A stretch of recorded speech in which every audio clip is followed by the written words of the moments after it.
हीरानगर के अलग अलग पंचायतों और ट्रेड एसोसिएशन के नुमाइंदों का एक शिष्टमंडल एमएलए एडवोकेट विजय शर्मा की अगुवाई में डिस्ट्रिक्ट सेक्रेटेरिएट पहुंचे, जहां उन्होंने डीसी कठुआ राजेश शर्मा से मुलाकात की। इस दौरान उन्होंने इलाके के एक अहम मजहबी मकामात के मैनेजमेंट को लेकर अपनी परेशानियां सामने रखी। नुमाइंदों ने बताया कि इलाके में एक तारीखी किले के अंदर काली माता मंदिर मौजूद है और उन्होंने कहा कि पिछले कई सालों से मंदिर की देखरेख एक ही शख्स के जरिए की जा रही है, लेकिन इसके लिए कोई ऑफिशियल कमेटी नहीं बनाई गई है। नुमाइंदों ने ये भी परेशानी जाहिर कि मंदिर में आने वाले चढ़ावे का कोई ऑडिट नहीं हो रहा है और ये साफ नहीं है कि ये पैसा कहां और कैसे खर्च किया जा रहा है।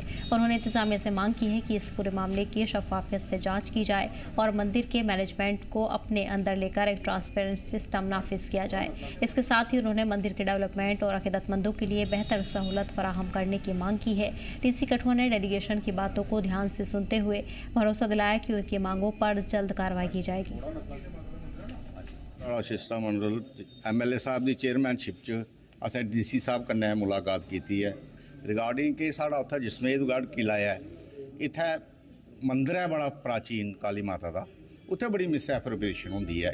एक सिंगल हैंड इक्कै बंदा उसी यूटिलाइज करता, जिन्ने भी फंड्स आते हैं डिवेलपमेंट वास्ते कोई पैसा खर्च नहीं होआ दा, सिर्फ एक आदमी उसी यूटिलाइज करा दा है।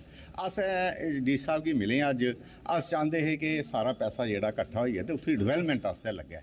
एमएलए साहब भी असें बोलिया, ये बेचारे आए साढ़े कन्नै सारे सरपंच लंबड़दार, अस अपने व्यापार मंडल के प्रेजिडेंट सारे आए, तो फिर असें डी साहब की रिक्वेस्ट की थी बाज़ाब्ता कमेटी बनाई जा जिहदा कंट्रोल गौरमेंट का होवे, एडमिनिस्ट्रेशन का होवे, तो फंड उत्थे गै यूटिलाइज होन उस्सै परपज आस्तै।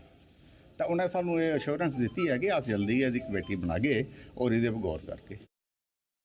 एक्चुअली हमारा जो पूरी कॉन्स्टिट्यूंसी या जितना भी क्षेत्र है ना, हमारे क्षेत्र में एक हीरानगर के पास एक जसमेतगढ़ फोर्ट है, किला है।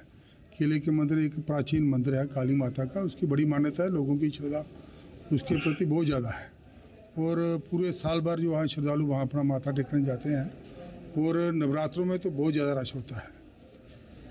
अब क्या है कि कोई भी किला जो कोई भी मंदिर है, मोस्टली ये देखना था बहुत सारे जगह पर एक दो निजी होते हैं, जो कमेटी होती है उसमें ट्रांसपेरेंसी नहीं होती है, कोई उसका फाइनेंशियल ऑडिट नहीं होता है, तो उससे क्या होता है कि एक पैसा जो चर्चा होती है उसका दुरुपयोग की संभावना जो है वो 100% होती है।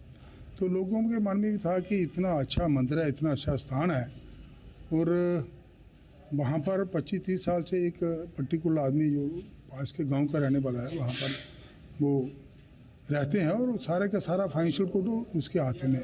कमेटी बनाई है या नहीं किसी को नहीं पता, कभी उसका कोई ऑडिट नहीं हुआ, किसी को बताया नहीं गया, लाखों के हिसाब से उसकी चाहते हैं। 25-30 साल से बैठा, मैं तो समझता हूँ अभी तक करोड़ों रुपये का वहाँ का जो पैसा है वो कहाँ गया, कहाँ खर्च किया, कुछ भी नहीं कह सकते हैं।